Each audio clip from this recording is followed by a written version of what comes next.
Okay, so I hit you for 1 damage. Okay. My turn. My Ophidian Taskmasters have moved 9 inches, but I use my Frenzy of Hurried Wind stratagem, allowing them to move an additional 6 inches towards your bashful Bearcats. And now that I'm within 2 inches of a heavy terrain feature, I'm going to declare a Shadow Charge, which is the faction bonus for the Worm Tendril, which I chose when I built my army. And now, because I brought a full Slither patrol, and yes, I know I brought some Hyper Hoplites, but my commander Slimeworth Oathbreaker allows me to bring variant units from the Warzone by Pyrrhus supplement. And if you read page 436 of the Twisted Tongue rule in that supplement, you can see that I can bring 1 unaffiliated unit on the day of the equinox. So taking that into consideration, I can use the special rule Circumnavigate the Stars, and allowing them to get 15 bonus dice from that Shadow Charge. Because it's Thursday. It's all in here. You can check it if you want. Hey everyone, my name is Discourse, and today we're going to talk about Games Workshop and their unhealthy obsession with codices. So yes, today we're going to be critically evaluating the need for the humble Codex. Ooh. And spoilers, but we're not going to be very kind. But in this video, I'm going to explain what codices are meant to do, ask whether they achieve those objectives, and explain what I think Games Workshop should do going forward. So let's pretend to be aliens and act like we've never seen a codex before. Ooh, what does it do? My script literally says, ooh. Okay, so the Codex. Well, it typically contains the rules you need for your army, including their points and power values, so you can typically use it to build an army. As well as that, it comes with a bunch of fluff and lore for your chosen army. And there also tends to be a lot of beauty shots of painted miniatures. Nice and simple. And these are pretty pricey, coming in at $50. Yikes. They used to be a lot cheaper than that, like $20 cheaper. But let's push on. Okay, so what purpose does a codex serve? Well, for me, there are 3 main reasons for a codex. Number 1, make money. Number 2, make money. Number 3, make money.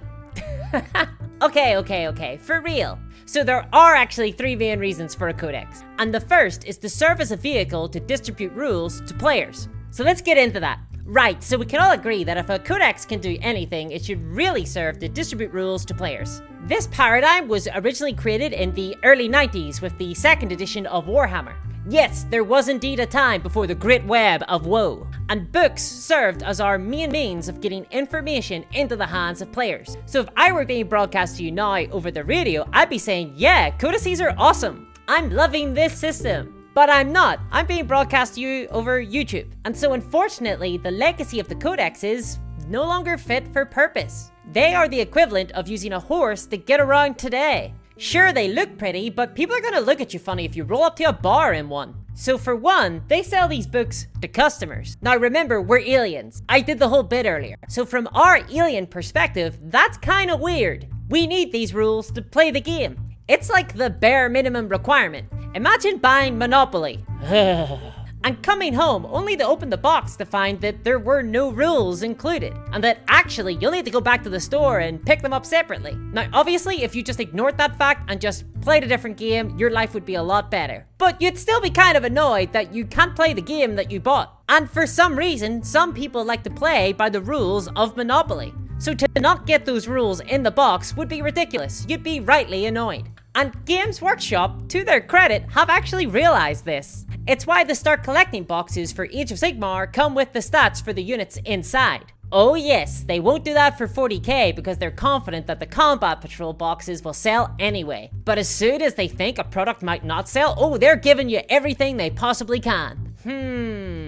Though obviously, even with the Start Collecting boxes for Age of Sigmar, it's not perfect, because you don't get everything you need like your faction rules. But at least we know it's possible for Games Workshop to do more in this space. And more than that, they have realized that selling a book with all the rules in it is probably not the best way to distribute rules in the 21st century. They have acknowledged that they are indeed trying to sell you a horse so that you can get to the pub. That's why they've been kind enough to allow you to buy the Codex digitally. Very forward thinking. Thanks a lot, GW. But they've been super clever here in a devious kind of way and managed to work out how to make even more money off the back of the Codex model. Because they're not content simply to sell you the rules. Now they can also sell you the enhanced edition. Yes, you can buy a PDF of the Codex, but you can also buy the very exclusive enhanced edition of the Codex. But the term enhanced is an utter misnomer. What they mean is that they'll sell you a digital version of the standard Codex. And the glorious part about the fact that they're selling PDFs of the codices now is that they have the gall not even to pass any savings on to the consumer.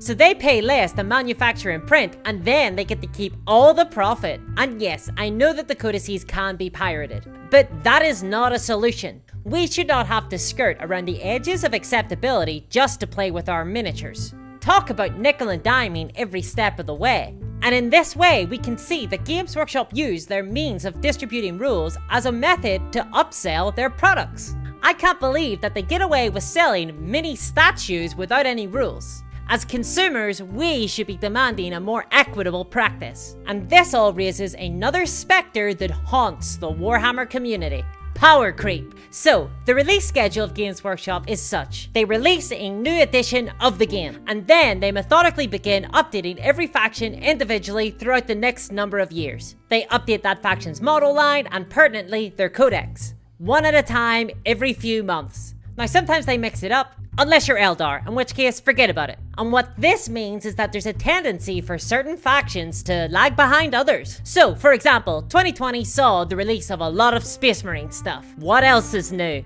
So therefore, Space Marines have a lot more to work with than any faction. Drukhari got an even more recent release as well. And that means that they have the most latest and up-to-date rules. They have really interesting mechanics and they're very fresh. Conversely, Chaos Space Marines have not had a new codex in a very long time, and they are very old compared. They're simply lagging behind and are not as competitive.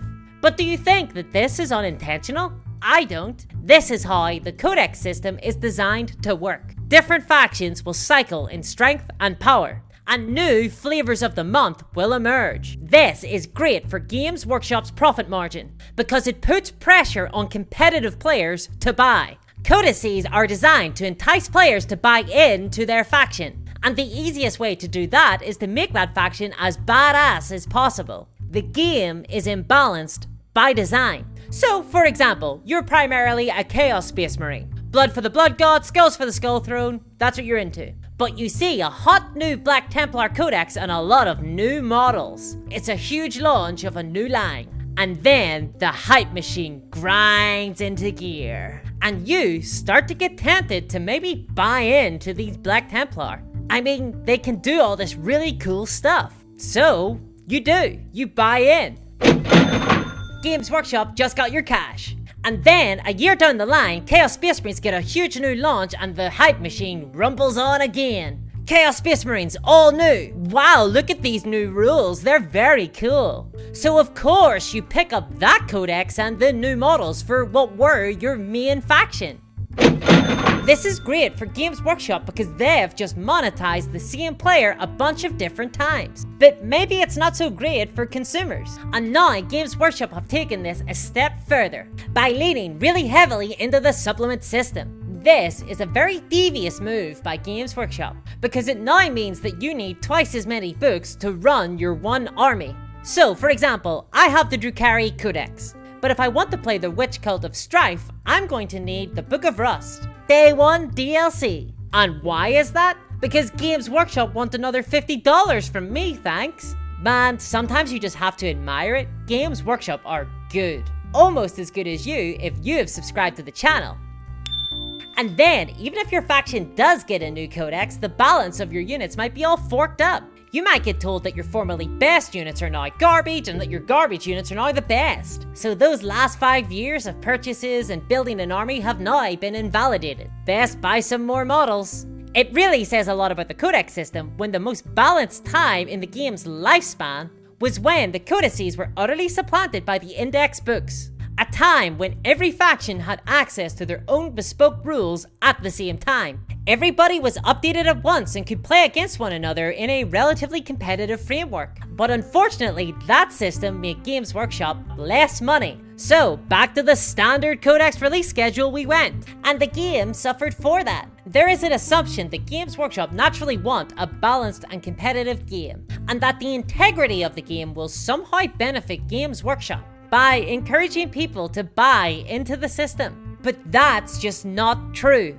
Games Workshop are directly incentivized to make sure that the game is imbalanced in the direction of the new. They don't want the game to be balanced. And the fact that this perverse incentive exists within the very core DNA of the Codex system means that it can never be fit for purpose as a means to distribute rules to players, if you care about the integrity of the game. Alright, and number 2. Whew, I think this one's going to be a long one, guys. But here we come to reason number 2 for the existence of codices. And that is that it serves as a handy reference for the rules of your faction. And, well, let's be honest. Anyone who has actually used a codex during a game knows that they don't work very well for this purpose. Playing a game with a big chunky hardcover in hand, or to the side of the table, is possibly one of the most awkward ways to play. I mean, I get that it was useful back in the proverbial day, but if we look to other systems, we can see that there are much better ways to provide handy rules references. For example, Star Wars Legion uses unit cards. These contain everything you need to know about each of your units,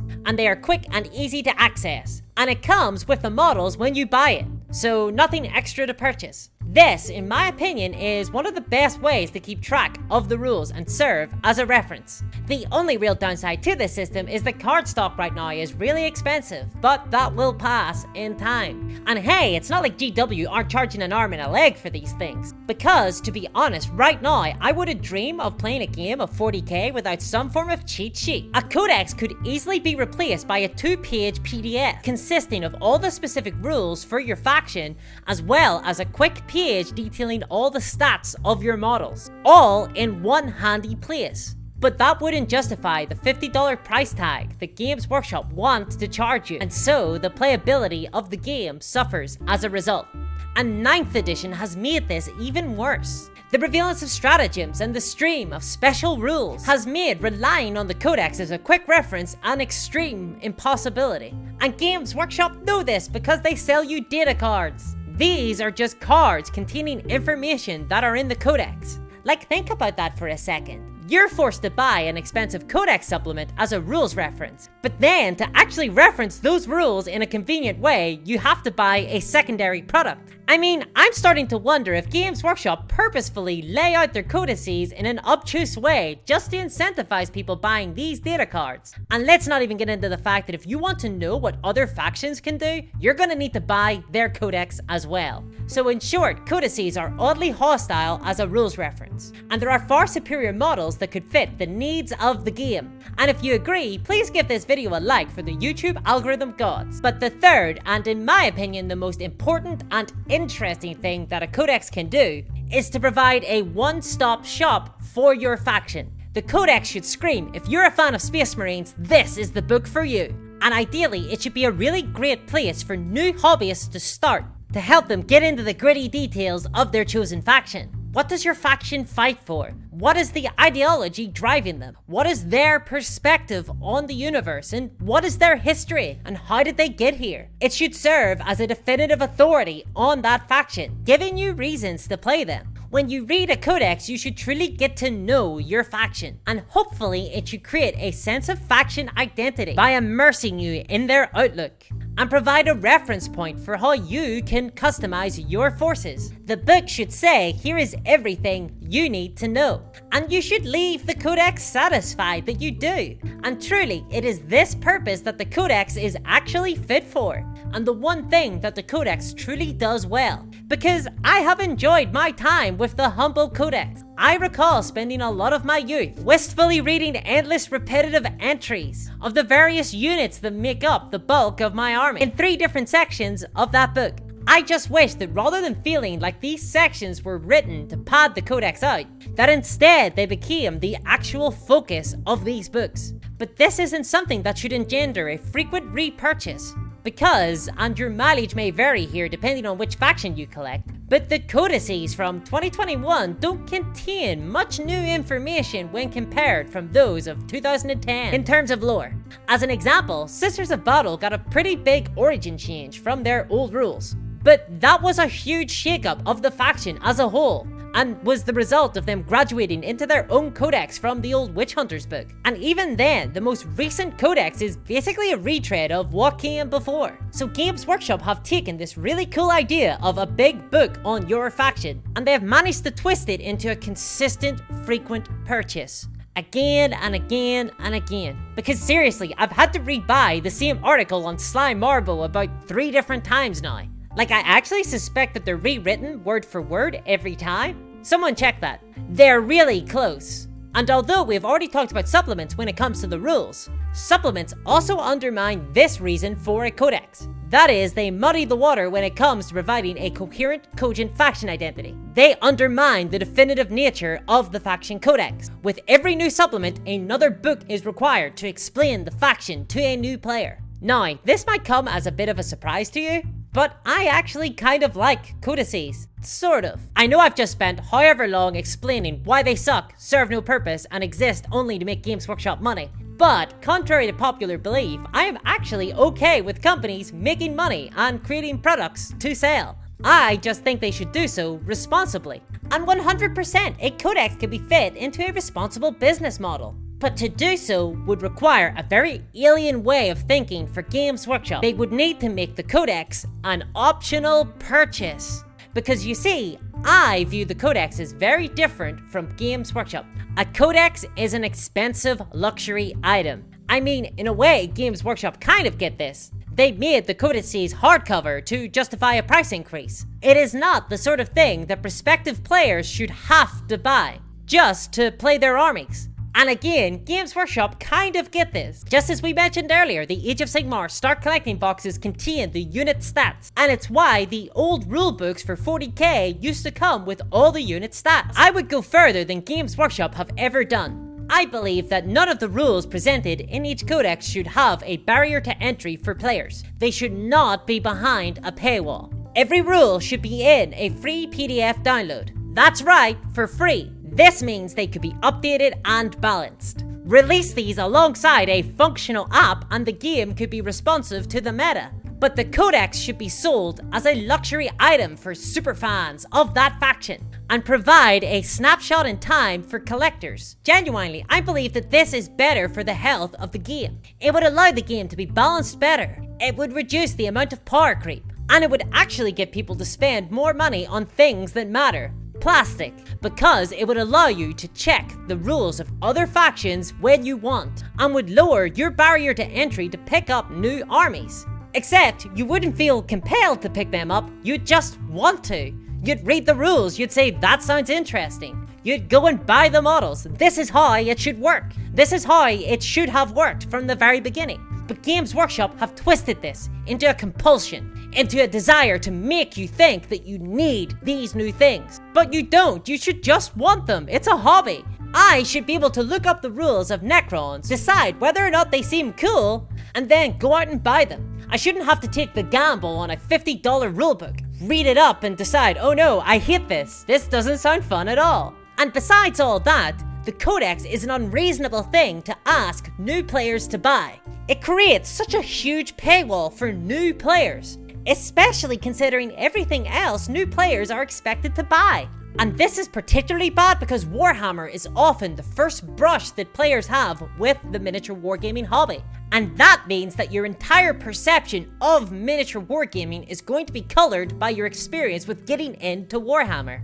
I mean, geez, if you've just spent $65 on the rulebook, $30 on a very basic paint and tools collection, a further $30 on a box of wee little Space Marines, and then you have to spend another $50 to find out the rules for those Space Marines? And that's only one army. If you want to even dare to try a different army, well, I mean, why would you? You have barely any idea what they can do. And there's no way for you to find out short of looking at your friends. No wonder so many people collect Space Marines, because it's such an investment to get into a different army instead. So considering all the money that you just sunk into Warhammer to play, you can forget about ever trying a different game. Because beyond just learning the rules of a new game, which is always a barrier to entry, think about the buy-in costs. You've just spent over $200 investing in this game line. Geez, there's no chance you're gonna play a different game system. Because aha, we've twigged onto something here. Is this the secret reason for the Codex system? Is it designed to trick new players into thinking that it's impossible to get into a different system?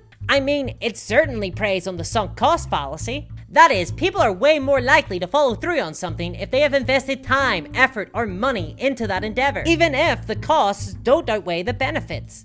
Maybe so. Certainly, the Codex contributes to that. Unfortunately, relying on these predatory tactics only sort of works. Yeah, it means that consumers will buy a lot more of your product. You'll get that $50 from new Warhammer players that you wouldn't have otherwise seen. But you have worn away at their patience. You're chipping away at their tolerance. And you can only chip away at that for so long before they just burn out entirely. And just drop the hobby. Because who can be bothered dealing with that? And that creates this perception that the miniature wargaming hobby is an inordinately expensive experience. But it's not. It can be super affordable. But well, Warhammer is just one of the worst offenders when it comes to pricing. And Warhammer is the game that most people have in mind when they think about miniature wargaming. It's sad but true. And the Codex system plays directly into this trend. It is a luxury item that is not fit for purpose. Ultimately, the Codex system is an antiquated, inefficient means of distributing rules, and it serves as a lodestone around the neck of every player.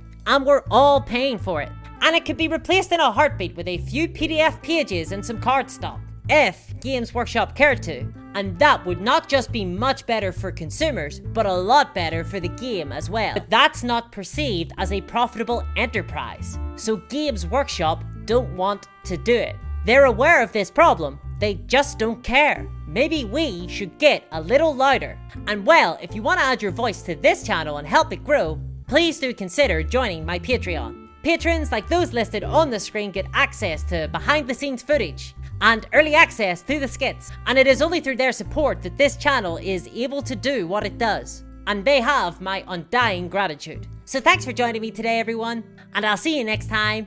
Bye bye. Remember softcover codices? I do. I miss them.